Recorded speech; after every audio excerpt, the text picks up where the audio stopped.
അയ്യോ വണക്കം.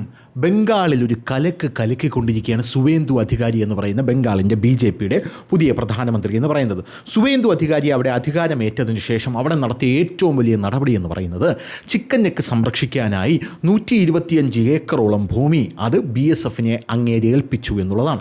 രണ്ടാമത്തെ കാര്യം, അവിടെ ബംഗ്ലാദേശ് അതിർത്തിയിൽ വേലി കെട്ടി തുടങ്ങി എന്നുള്ളതാണ്. ബംഗ്ലാദേശ് അതിർത്തിയിലേക്ക് നമ്മളിപ്പോൾ പോയി കഴിഞ്ഞാൽ കൊഴിഞ്ഞു കിടക്കുന്ന ആധാർ കാർഡുകൾ ഒരുപാട് കാണാമെന്നുള്ള റിപ്പോർട്ടുകൾ പുറത്തു വരുന്നു. ബംഗ്ലാദേശികൾ കൂട്ടമായി ബംഗ്ലാദേശ് അതിർത്തിയിലേക്ക് എത്തുന്ന കാഴ്ചയാണ് നമുക്ക് കാണാനായിട്ട് സാധിക്കുന്നത്. ഈ ബംഗ്ലാദേശികൾ എന്ന് പറയുമ്പോൾ ബംഗ്ലാദേശിൽ നിന്നും ഇങ്ങോട്ടേക്ക് നുഴഞ്ഞു കയറി വന്ന മുസ്ലിങ്ങൾ, ബംഗ്ലാദേശിൽ നിന്ന് ഇങ്ങോട്ടേക്ക് നുഴഞ്ഞു കയറി വന്ന മുസ്ലിങ്ങൾ യഥാർത്ഥത്തിൽ വലിയ രീതിയിലുള്ള തലവേദന ഉണ്ടാക്കുന്നത് ആർക്കാണ്? അത് ബംഗാളിലെ ഇന്ത്യൻ മുസ്ലിങ്ങൾക്കാണ് എന്നുള്ള കാര്യത്തിൽ സംശയമില്ല. സംശയം എന്തെങ്കിലും ഉണ്ടെങ്കിൽ തൊട്ടപ്പുറത്ത് അസ്സാമിലോട്ട് നോക്കിയാൽ മതി. അസ്സാമിൽ മിയാ മുസ്ലിങ്ങൾ എന്ന് പറഞ്ഞൊരു ടൈപ്പ് മുസ്ലിങ്ങളുണ്ട്. ഈ മിയാ മുസ്ലിങ്ങളെ അവിടെയുള്ള ആസാമിലെ ഇന്ത്യൻ മുസ്ലിങ്ങൾ ഉപരോധിക്കുന്ന കാഴ്ചയാണ് കാണാൻ സാധിക്കുന്നത്. ആസാമിലെ മുസ്ലിങ്ങൾ പറയുന്നത് യവന്മാരുടെ കയ്യിൽ നിന്നും, യവന്മാർ പ്രധാനമായിട്ടും മത്സ്യക്കച്ചവടമാണ് നടത്തുന്നത്.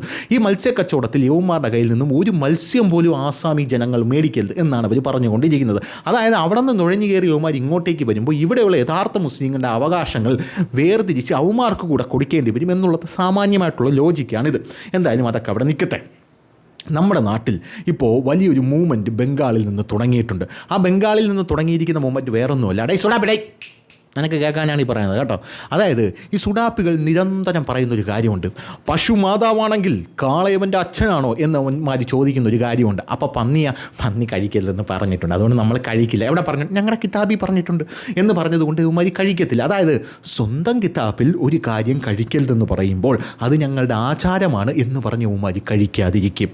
എന്നാൽ അപ്പുറത്തവൻ്റെ ആചാരം, അതായത് അപ്പുറത്തവൻ്റെ മതത്തിൽ പശുവിനെ മാതാവായിട്ട് ആരാധിക്കുന്നു. അങ്ങനെയാണെങ്കിൽ അത് നമ്മൾ എതിർത്തിരിക്കും. അതിനെ വെട്ടി തിന്നല്ലാതെ എൻ്റെ മനസ്സിൻ്റെ കല്ലിറങ്ങൂല, എൻ്റെ നെഞ്ചിലെ കല്ലിറങ്ങൂല, നിമ്മതി വരില്ല എന്നാണ് ഇവന്മാർ പറഞ്ഞുകൊണ്ടിരിക്കുന്നത്. അതാണ് ഇവന്മാരുടെ ഇരട്ടത്താപ്പ് എന്ന് പറയുന്നത്. അതായത് ഇതിനെ നമ്മൾ വെട്ടി തിന്നിരിക്കും എന്നാണ് പറയുന്നത്. പക്ഷേ ഇപ്പുറത്ത് നിൽക്കുന്ന ഹിന്ദുക്കൾ ഇപ്പോഴും പറയുന്നത് അവർ പന്നി കഴിക്കാത്തത് കൊണ്ട് നമ്മൾ അവരുടെ അടുത്തുകൊണ്ട് പന്നി കഴിക്കാൻ പോലും പാടില്ല എന്നുള്ള നിലപാടാണ് ഹിന്ദുക്കൾക്കുള്ളത്. കേരളത്തിലേക്ക് ഹിന്ദുക്കളുടെ കാര്യം എടുത്ത് നോക്കുകയാണെങ്കിൽ നമുക്കത് മനസ്സിലാവും. അതായത് കേരളത്തിലെ പല വ്ളോഗർമാരും, അതായത് പല മതേതരത്വം തലയ്ക്ക് പിടിച്ച വ്ളോഗർമാരൊക്കെ വന്നിരുന്നുകൊണ്ട് ഞാൻ പന്നി കഴിച്ചുകൊണ്ടിരുന്നപ്പോൾ അപ്പുറത്തിരിക്കുന്ന ആൾ തലയിൽ തൊപ്പിയിട്ട് ഒരാൾ വന്നപ്പോൾ ഞാൻ അയാളുടെ അടുത്ത് നിന്ന് എണിച്ച് മാറിയിരുന്നു എന്ന് പറയുന്നൊരു കാഴ്ച എന്തിനു പറയുന്നു? നമ്മുടെ പുരോഗമന സിംഗങ്ങളായിട്ടുള്ള സാറ്റലൈറ്റ് മീഡിയ മാധ്യമപ്രവർത്തകർ നോമ്പ് കാലത്ത് കയ്യിൽ ഗ്ലാസ് പിടിക്കുമ്പോൾ ഗ്ലാസ് മാറ്റി വയ്യടേ എന്ന് പറയുമ്പോൾ ദാണ്ടെ മാറ്റി വെച്ച് എന്ന് പറയുന്ന കാഴ്ചയൊക്കെ നമ്മൾ കണ്ടതാണ്. അപ്പോൾ ഇതാണ് ഇവിടുത്തെ നിലപാടെന്ന് പറയുന്നത്. എന്നാൽ അപ്പുറത്തെ നിലപാട് അങ്ങനെയല്ല. യഥാർത്ഥത്തിൽ ഇവരോട് ആദ്യം പറഞ്ഞു എന്ന് പറഞ്ഞു കഴിഞ്ഞാൽ നിങ്ങളത് കഴിക്കരുത്, ഞങ്ങളുടെ മതവികാരം വ്രണപ്പെടും, അതുകൊണ്ടാണ് അത് കഴിക്കരുത് എന്ന് പറയുന്നത്. യഥാർത്ഥത്തിൽ ഇന്ത്യയിലെ യഥാർത്ഥ മുസ്ലിങ്ങൾ അത് കഴിക്കില്ല, അത് കഴിക്കാനായിട്ട് അവർ തയ്യാറാകില്ല എന്നുള്ളതാണ്. അതിൻ്റെ നടുക്ക് വന്ന് കുത്തിത്തിരിപ്പ് നടത്താനായിട്ട് കുറേ എണ്ണമുണ്ട്. നമ്മുടെ അയോധ്യ രാമക്ഷേത്രത്തിൻ്റെ വിഷയത്തിൽ യഥാർത്ഥത്തിൽ അവിടെ നടന്നത് എന്താണ്? അയോധ്യ രാമക്ഷേത്രം അവർക്ക് വിട്ടുകൊടുക്കാൻ തയ്യാറായിരുന്നു അവിടെയുള്ള മുസ്ലിങ്ങൾ. അതിന് പകരം അവർക്ക് പള്ളി കെട്ടിക്കൊടുക്കാൻ അവിടെയുള്ള ഹിന്ദുക്കളും തയ്യാറായിരുന്നു. ആ വിഷയം ആരോരും അറിയാതെ അങ്ങ് പോയേനെ. പക്ഷേ അതിൻ്റെ ഇടയിൽ കുറേ കമ്മ്യൂണിസ്റ്റ് ചരിത്രകാരന്മാർ ഇറങ്ങി കുത്തിത്തിരിപ്പ് നടത്തി നിങ്ങൾ അവർക്കത് കൊടുക്കരുത് എന്ന് പറയുന്ന കാഴ്ചയാണ് കാണാനായിട്ട് സാധിച്ചത്. ഇനി അത് കെട്ടിക്കഴിഞ്ഞും നമ്മുടെ ജോൺ ബ്രിട്ടാസ് MP മുജാഹിദിൻ്റെ വേദിയിൽ പോയി സംസാരിച്ചത് ഞാൻ അന്ന് റിപ്പോർട്ട് ചെയ്തിട്ടുള്ളതാണ്. മുജാഹിദിൻ്റെ വേദിയിൽ പോയി ഇയാൾ സംസാരിച്ചത് ഹിന്ദുക്കൾ നിങ്ങളോട് ചെയ്ത കാര്യങ്ങൾ നിങ്ങൾ മറക്കുമോ എന്നാണ് ഇവൻ ചോദിച്ചത്. ഇവനൊക്കെ എന്തിൻ്റെ കേടാണെന്നാണ് നാട്ടുകാർ ചോദിക്കുന്നത്. യഥാർത്ഥത്തിൽ പണ്ടൊക്കെ എന്ന് പറഞ്ഞു കഴിഞ്ഞാൽ കമ്മ്യൂണിസത്തിൻ്റെ ആശയം എന്ന് പറഞ്ഞു കഴിഞ്ഞാൽ പണക്കാരിൽ നിന്ന് പാവപ്പെട്ടവനിലേക്ക്, അതായത് പൈസ ഉണ്ടാക്കുന്നവ ഉണ്ടാക്കുക, അതിൽ നിന്ന് പിടിച്ചു പറിച്ച് പാവപ്പെട്ടവർക്ക് കൊടുക്കുക. അങ്ങനെ കൊടുക്കാനായിട്ട് എന്ത് വേണം? ഇവിടെ പാവപ്പെട്ട ദരിദ്ര നാരായണന്മാർ നിരന്തരം ഉണ്ടായിക്കൊണ്ടേയിരിക്കണം. യവന്മാർ ഭരിച്ചു കഴിഞ്ഞാൽ അതുണ്ടാകും. ബംഗാളാണ് ഏറ്റവും വലിയ ഉദാഹരണം. 35 കൊല്ലം അവിടെ 35 കൊല്ലം ഭരിച്ചിട്ട് ഇപ്പോഴും കാളവണ്ടി യുഗം ബംഗാളിൽ നിന്ന് പോയിട്ടില്ല എന്നാണ് നമുക്ക് അറിയാനായിട്ട് സാധിക്കുന്നത്. ഇവിടെ നിന്ന് അങ്ങോട്ട് പോയ വ്ളോഗർമാരെ വ്ളോഗൊക്കെ കണ്ടാൽ നമുക്ക് മനസ്സിലാവും. അതുപോലെ സമാനമായിട്ടുള്ള രീതിയിൽ ഈ പട്ടിണി നമ്മുടെ രാജ്യത്ത് നിന്ന് മാറി വരുമ്പോൾ പിന്നെ എന്തെങ്കിലും ഒരു സ്കോപ്പ് വേണ്ടേ? അങ്ങനെ തിരഞ്ഞെടുത്ത സംഭവമാണ് ഈ വർഗീയത എന്ന് പറയുന്നത്. ഹിന്ദുക്കളെയും മുസ്ലിങ്ങളെയും തമ്മിലടിപ്പിച്ച് യുവമാർക്കിടയിൽ എന്തെങ്കിലും പ്രശ്നം ഉണ്ടാക്കി അതിൻ്റെ ഇടയിൽ നിന്നും ചോര കുടിക്കുക. അപ്പോൾ അങ്ങനത്തെ സെറ്റപ്പാണുള്ളത്. അപ്പോൾ സമാനമായിട്ടുള്ള രീതിയിൽ ഇപ്പോൾ ബംഗാളിലൊരു സാധനം വന്നിട്ടുണ്ട്. കഴിഞ്ഞ ദിവസം ബക്രീദ് ആയിരുന്നു. ഈ ബക്രീദ് ദിനത്തിൽ പശുവിനെ ദേശീയ മൃഗമാക്കി പ്രഖ്യാപിക്കണമെന്ന ആവശ്യവുമായി വലിയ രീതിയിൽ അവിടെയുള്ള ഖുറേഷി ജമാഅത്ത് പ്രസിഡന്റ് സിറാജ് രംഗത്തെത്തിയിരുന്നു. സിറാജ് മാത്രമല്ല രംഗത്തെത്തിയത്, അവിടെ നിന്ന് ഒരുപാട് ആൾക്കാർ ഇത് പറഞ്ഞ് രംഗത്തെത്തിയിരുന്നു. അതായത് പശുവിനെ ദേശീയ മൃഗമായി പ്രഖ്യാപിക്കണമെന്ന് ജമിയത്തുലമ ഹിന്ദ് അർഷാദ് അർഷാദ് മദനി വിഭാഗം അധ്യക്ഷൻ മൗലാന അർഷാദ് മദനി രംഗത്തെത്തിയിരുന്നു. ഈ ആവശ്യത്തെ പിന്തുണച്ച് അവിടുത്തെ 28% മുസ്ലിങ്ങളാണ് രംഗത്തെത്തിയത്. ഞങ്ങൾ റെഡിയാണ് എന്ന് പറഞ്ഞവർ രംഗത്തെത്തി.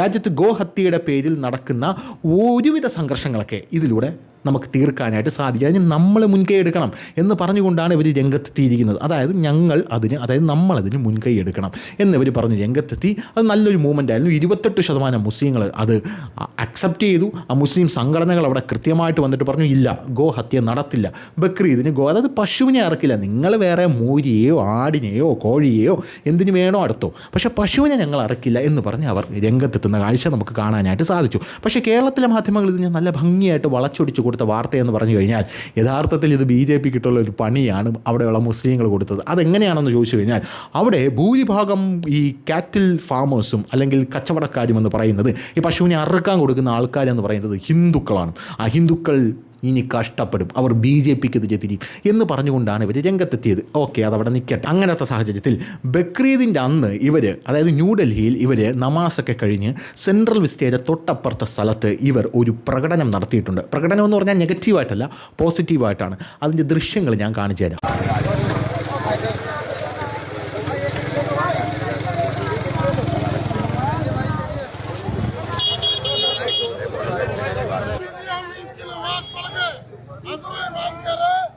गाय को राष्ट्रीय पशु घोषित करें और ये हमारा मजहब कहता है कि गाय के दूध में शिफा है, गाय के घी में शिफा है और गाय के गोश्त में दवा है। तो हम तो कहते हैं कि गायों को सम्मान दो। गाय आज कूड़े पे नरक खा रही है, आज गाय गंद खा रही है, तो इनको सम्मान देने का काम करें, इनको इज्जत देने का काम करें। आज हम सब पूरे इलाके की तरफ से उनको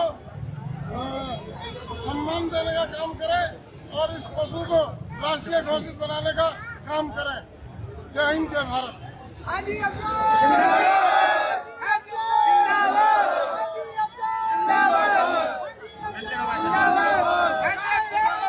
ഇതാണ് ദൃശ്യങ്ങളെന്ന് പറയുന്നത്. ഈ പ്രകടനം എന്ന് പറഞ്ഞു കഴിഞ്ഞാൽ പശുവിനെ ദേശീയ മൃഗമായി പ്രഖ്യാപിക്കണമെന്ന് പറഞ്ഞുകൊണ്ടുള്ള പ്ലക്കാർഡുകൾ ഉയർത്തിയാണ് ഇവിടെയുള്ള മുസ്ലിങ്ങൾ അവിടെ പ്രകടനം നടത്തിയത് എന്നുള്ളതാണ് പ്രധാനപ്പെട്ട കാര്യമെന്ന് പറയുന്നത്. ഇങ്ങനെ ആ പ്രശ്നത്തിന് ഒരു വലിയ രീതിയിലുള്ളൊരു അതായത് ഒരു അറുതി വരാനുള്ളൊരു സാഹചര്യത്തിൽ, അങ്ങനെ അറുതി വന്നാൽ പിന്നെ നമ്മളൊക്കെ എന്തിനാണ് ഇവിടെ ഇരിക്കുന്നത് എന്നുള്ളൊരു ചോദ്യം ചോദിച്ചുകൊണ്ടാണ് ഇപ്പോഴും കമ്മ്യൂണിസ്റ്റുകാർ അങ്ങോട്ടും ഇങ്ങോട്ടും തേരാപ്പാര നടന്നുകൊണ്ടിരിക്കുന്നത്. അപ്പോൾ പശുവിനെ, അതായത് ഗോഹത്യ നടത്താൻ പാടില്ല, പശുവിനെ ദേശീയ മൃഗമായിട്ട് പ്രഖ്യാപിക്കണമെന്നാണ് അവർ പറയുന്നത്. എന്തായാലും നമുക്കിപ്പോൾ ഒരു ദേശീയ മൃഗമുണ്ട്, കടുവ. ആ കടുവ ദേശീയ മൃഗമായിട്ട് തന്നെ ഇരിക്കും. ആ ദേശീയ മൃഗമായിട്ടുള്ള കടുവ, അതായത് ടൈഗർ, ഈ സാധനത്തിനെ എടുത്തു മാറ്റിയിട്ട് പശുവിനെ ഒരിക്കലും ദേശീയ മൃഗമാക്കാൻ കേന്ദ്ര സർക്കാർ ഒരുങ്ങില്ല എന്നുള്ളത് മറ്റൊരു പ്രധാനപ്പെട്ട കാര്യം. പക്ഷേ ഇവരുടെ ഈ ഒരു കൃത്യമായിട്ടുള്ള ഈ ഒരു ലക്ഷ്യം നമ്മൾ മനസ്സിലാക്കാതെ പോകില്ല. അതായത് അവർ അക്സെപ്റ്റ് ചെയ്യാനായിട്ട് തയ്യാറാണ് എന്നുള്ളതാണ് ഇവിടുത്തെ പ്രധാനപ്പെട്ട കാര്യം എന്ന് പറയുന്നത്. ഞങ്ങൾ അക്സെപ്റ്റ് ചെയ്യാൻ തയ്യാറാണ്, ഗോമാതാവായിട്ട് ഞങ്ങൾ അവരുടെ ആരാധനയെ അല്ലെങ്കിൽ ആ ആചാരത്തെ അല്ലെങ്കിൽ ആ വിശ്വാസത്തെ ബഹുമാനിക്കുന്നു എന്നാണ് പറയുന്നത്.